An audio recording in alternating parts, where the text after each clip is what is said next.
Hi everyone, thanks for your interest in my second video about the brand new Monster Adapter LA-FE2, which should allow you to use almost all Nikon AF lenses, no matter if AF-S, AF-I or screw drive on your Sony E mounted camera.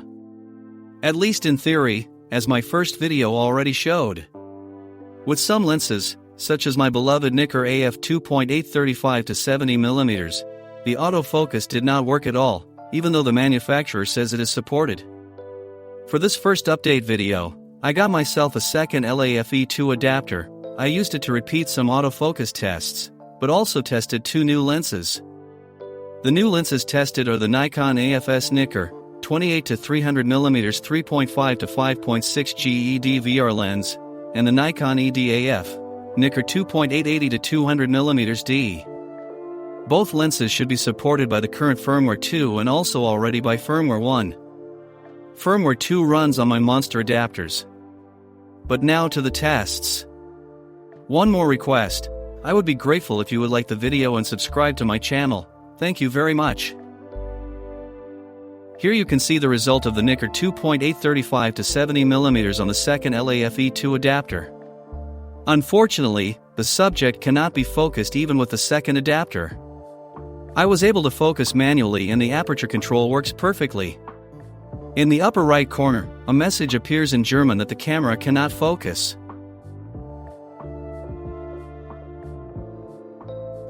I just wanted to point this out because it might look as if the camera has focused on your playback device. This is not the case. Unfortunately, I can't use this lens with the Monster adapter.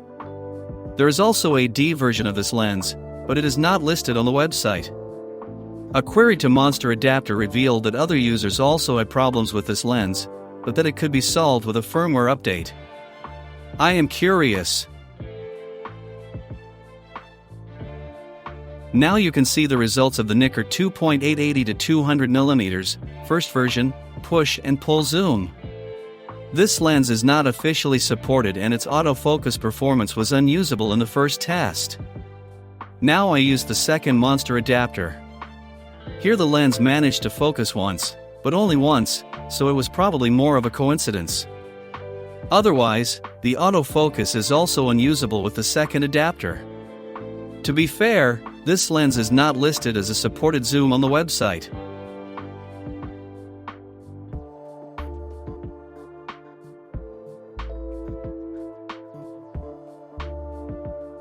Next I tried the Nikkor 3.5 to 4.5 35 to 135mm, and this lens performed well in the first test. Here, with the second Monster adapter, I find its autofocus performance slightly better. In any case, it is ideal for static subjects.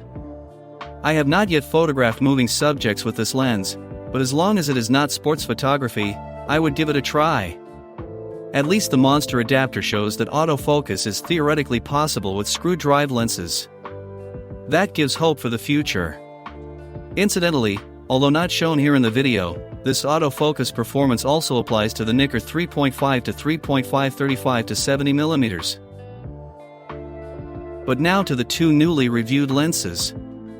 First of all, I was very interested in the Nikkor 2.880 to 200mm D, the rotating zoom version, which is the third version of the Nikkor 2.880 to 200mm lenses. The first two versions are push and pull zooms, while the second version is a D version. The third version of the lens tested here is officially supported. So I was in a good mood and looking forward to the test. But as you can see, I was disappointed, very disappointed. The autofocus of this zoom, although the lens should be supported, is unusable. With both adapters I have. If you have had the same experience, please write about it in the comments.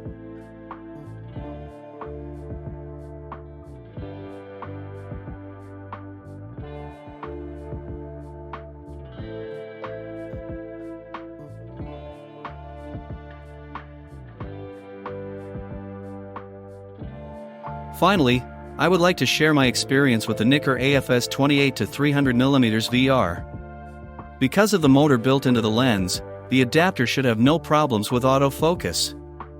Finally, Monster Adapter has been producing the LA-FE1 adapter for Nikkor lenses, with built-in motor for use with the Sony E mount for several years. But see for yourself. Another disappointing performance in terms of autofocus speed and accuracy. Sometimes it hits the focus point, sometimes not. It is always slow and sluggish. It's not my Sony A7 or 4's fault, as it has no problems with native lenses. What can I say in conclusion? Well, go Monster Adapter, you still have a lot of work to do before this adapter really supports all the lenses you list on your website. I sincerely hope for firmware updates that significantly improve the autofocus performance. It seems to me that the software of the adapter is still in beta. I think the idea of offering such an adapter is great. Monster Adapter has also proven for years that they are constantly improving their products through firmware updates. So I will definitely keep an adapter. Thanks for your time. Until the next video, stay healthy.